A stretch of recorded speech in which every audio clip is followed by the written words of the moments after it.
Hey everybody, it's John, Lake Erie Chestnuts, getting towards later July 2022 and providing an update on the air pruning box I built. And I'll tell you,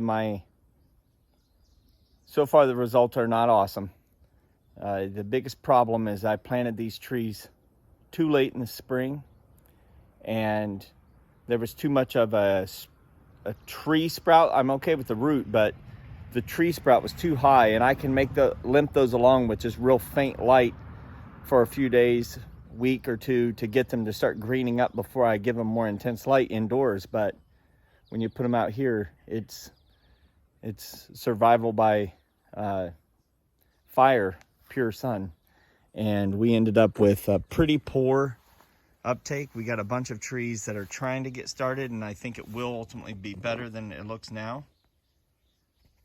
Try to get a look in here. You can see in the back there a bunch of trees trying to get their start. But I'm going to say a significant amount of death here. They don't look super strong. And again, the reason why this is more successful where I live is because I can water them regularly if they need it. And we went through a long drought, not a drought, but a long dry spell, much longer than typical for here.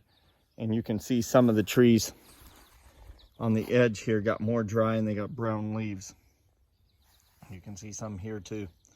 And I did protect them from the sun with this black cloth, but ultimately it's not enough to get them going. So damping off is a problem.